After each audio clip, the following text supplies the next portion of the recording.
tune it in the sun. This is TFM. Get ready to rock. From AM to PM. Come on. Let's talk. TFM 95.4. Let's talk. Live on TFM and the TFM Facebook page. This is the live feed of TTV. Let's talk.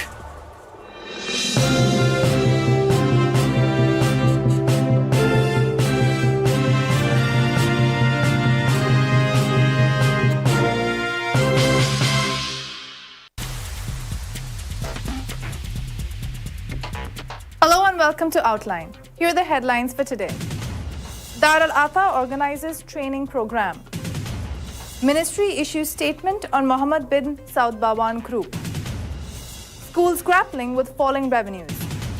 Those are the headlines for today. We also have a special segment on Outline today called Fighting COVID. But first, the weather. Hi, my name is Meitha El Shukaili for today's weather update.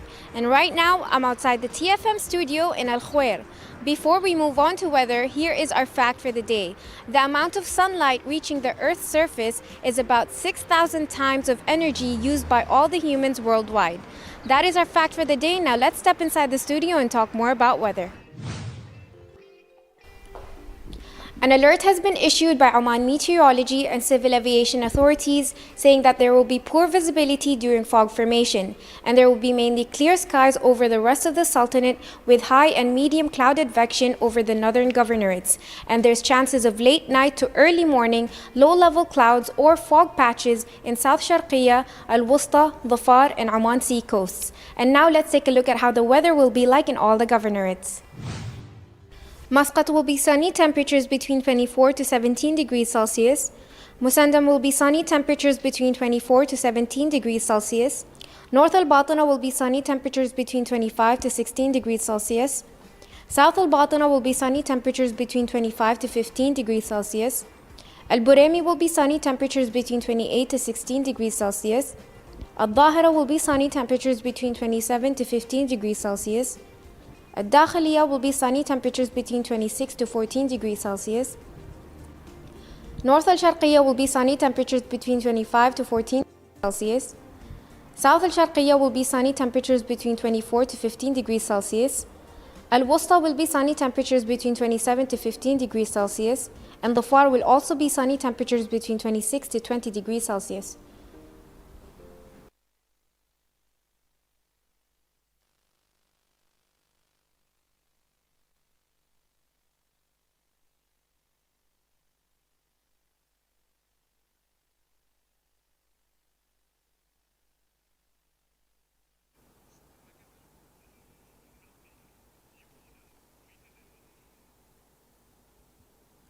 Welcome back to Outline. Let's take a look at the local stories for the day.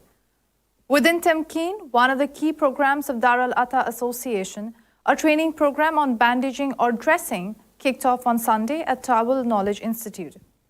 10 general education certificate holders have been selected by Dar al-Ata from the families with limited income who have not received training in the past. This session will last for 6 months and includes training in English language and computer.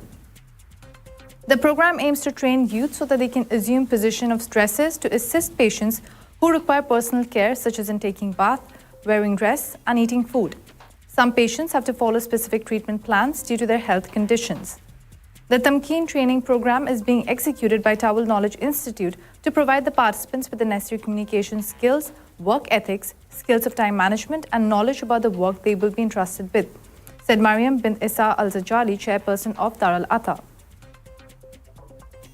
The Ministry of Commerce, Industry and Investment Promotion has clarified about what is being published on several social media platforms about liquidating some companies affiliated to Mohammed bin Saud Bawan Group. In a statement issued on Sunday, the ministry said the following.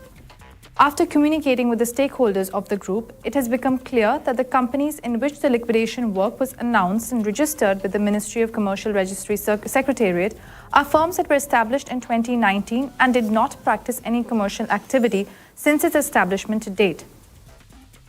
This announcement about the liquidation came at the desire of the group and based on Article 40 of the Commercial Companies Law related to the procedures for dissolution and liquidation, the statement added. The ministry affirmed that it welcomes any questions or inquiries related to the Commercial Companies Law. Students not returning to the classrooms, be it either face-to-face or virtual, are costing millions to school management committees. Taking the example of Indian schools in Oman, where more than 7,000 students have left or are planning to leave in 2020 or 2021.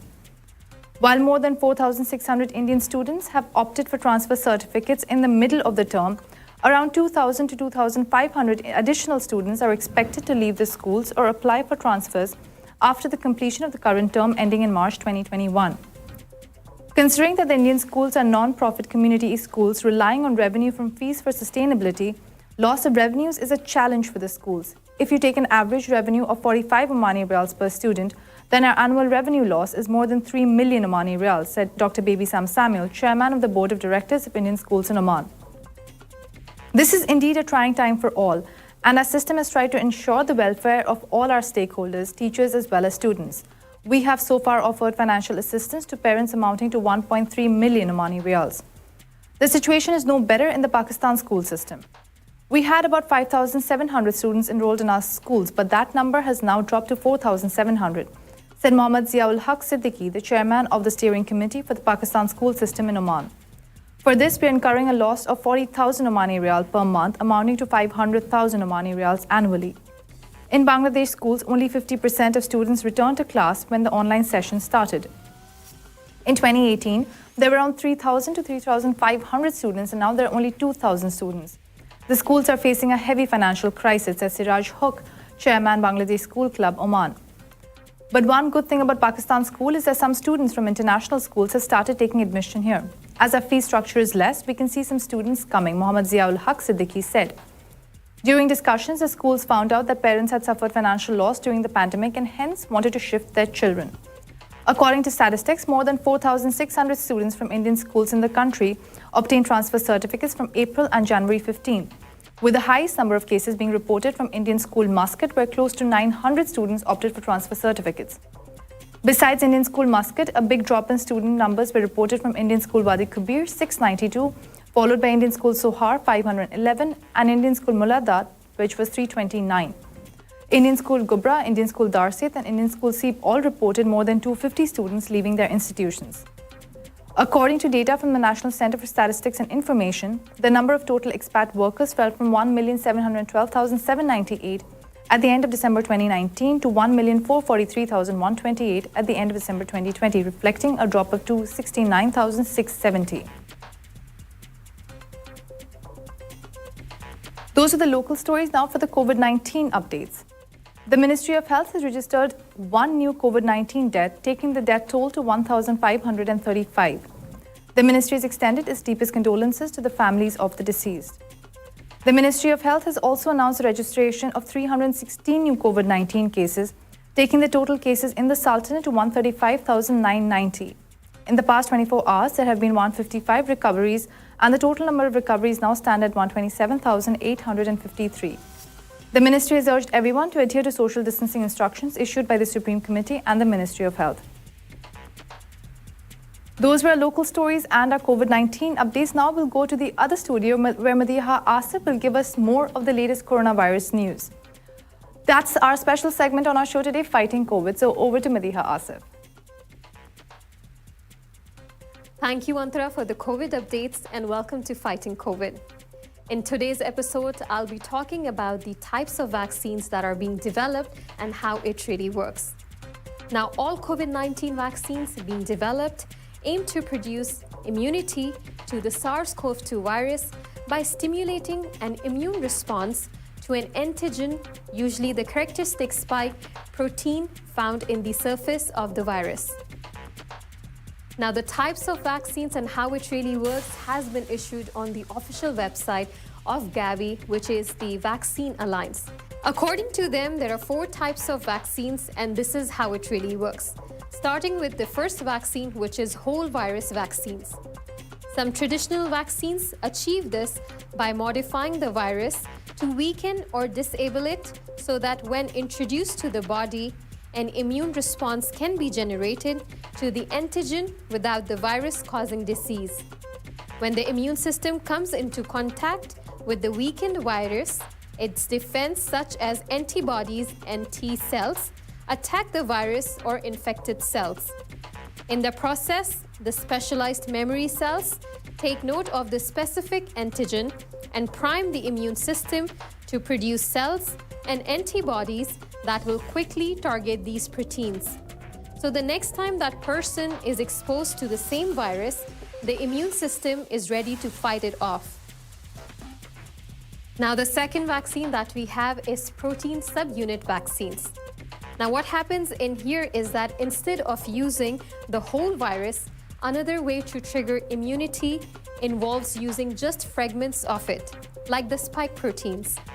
These subunit vaccines have the advantage of being relatively easy and cheap to produce and are also incapable of causing disease because these fragments are not able to infect host cells. However, they are less likely to be recognized by immune cells aimed at attacking infected cells, which means they may trigger a weaker immune response. Now, because of this, subunit vaccines often include chemical agents called adjuvants, which are designed to stimulate a stronger immune response, and booster shots may also be required. You may note that not all vaccines are designed to introduce antigens to the body. Some work by using cells in a patient's body to produce the antigens themselves. For this, examples include the viral vaccine, viral vector vaccines, and mRNA vaccines. In both cases, the goal is to get a short fragment of genetic code taken from the target pathogen, in the case of the SARS-CoV-2 virus that causes COVID-19, into the patient's cell. Now, by hijacking the cellular mechanism, these kinds of vaccines mimic the way viruses normally reproduce during natural infection. But rather creating copies of the virus, the cells only produce large amounts of antigen that then usually trigger a stronger immune response. Moving on to the third type of vaccine, which is viral vector vaccine. Now, what happens here is viral vector vaccines achieve this by inserting the genetic code for the antigen into a harmless virus, which effectively acts like a delivery system to get the code into the cells without causing disease. Vector-based vaccines can be complex to develop, but they can trigger strong immune responses without the need of adjuvants. And in theory, one type of vector can be used to deliver code for a range of different antigens, which can speed a vaccine development. Moving on to the last type of vaccine, which is nucleic acid vaccine. What happens here, just like mRNA and DNA vaccines, also involve inserting genetic code into cells to produce antigens. But instead of using viruses to deliver the code, these vaccines take a more direct approach that involves inserting the code directly into cells, either by attaching it to a molecule or by forcing it into cells using a gene gun. These vaccines can be quick and cheap to develop, but they are a relatively new technology. Now, with hundreds of COVID-19 vaccines now in development, it is likely that a mixture of different approaches will be needed in order to stop the global spread of this virus and the end of this pandemic. This was all about the types of vaccines and how they work. It's time for a quick commercial break, but stay tuned as I have more to share about the new coronavirus strain that is making headlines across the globe. Oman's largest online supermarket now has no minimum order limit. From grocery to household items, Rafiq has everything that you want. Enjoy worry-free shopping with over 8,000 products to choose from and get it delivered straight to your doorstep. Rafiq, you order, we deliver. Welcome back to Fighting COVID. And now I'll be touching upon the new strain that is making headlines across the globe. As you all know that last week, His Excellency Dr. Ahmed Al Saidi, who's the Minister of Health in Oman, revealed that the Sultanate has registered 6 cases of the new virus variant, adding that the Supreme Committee tasked with tackling COVID-19 has taken a number of precautionary measures to halt the spread of the genetic mutation of the virus, including the closure of borders and other measures that the country did not want to take, but had to as many people did not abide by the procedures. As you all know that yesterday it was once again announced that the land borders to the Sultanate of Oman has been closed until further notice. Now, His Excellency also said that there are 96 suspected cases of patients infected with the new strain, but we are waiting for their reports to come and then only can we confirm. Adding that the discovery of any case infected with the virus in schools does not mean that the source of the virus is the school, but rather the community. He also stated that most common new strains of the emerging coronavirus in the world is the UK strain. We have advanced capabilities to detect it, whether in the laboratories of the Ministry of Health, Sultan Qaboos University, or the private sector labs, Al-Saidi stated. The minister also urged citizens and residents residing in the Sultanate of Oman to adhere to the precautionary measures in their fight against COVID-19 so that the government need not to take any strict steps any further. The minister strongly cautioned those with respiratory symptoms or suspected of being infected not to go to work. Now, addressing the Supreme Committee press conference earlier, the minister said that he hopes that Supreme Committee, who's tackling the COVID-19 situation in the Sultanate, will not impose another lockdown and close the country. He said that, quoting him here, the decision to close the country will not be taken easily. And we hope that the process of closure and imposition of lockdown will not be carried out at this stage, but if there are no adherence to the preventive measures, such decisions will be discussed. He also further said that we do not want to reclose the Sultanate's airports to international flights. The issue was discussed at the Supreme Committee meeting already. The airports were not closed because they were easy to manage. This was all from the Fighting COVID studio today. Back to you, Antara. Thank you so much, Madiha. Yes, that was a special segment, Fighting COVID on Outline, where Madiha told us about immunity and the types of vaccines. We also went over the new cases of the new strain of virus that has been registered. But yes, there's nothing to worry because the safety procedures are in place. And the ministry has asked everyone to adhere to all the guidelines that have been announced. That was Outline. We'll be back with midday update tomorrow, so stay tuned. You've just heard the live feed from the TTV studios on TFM 95.4. Let's talk.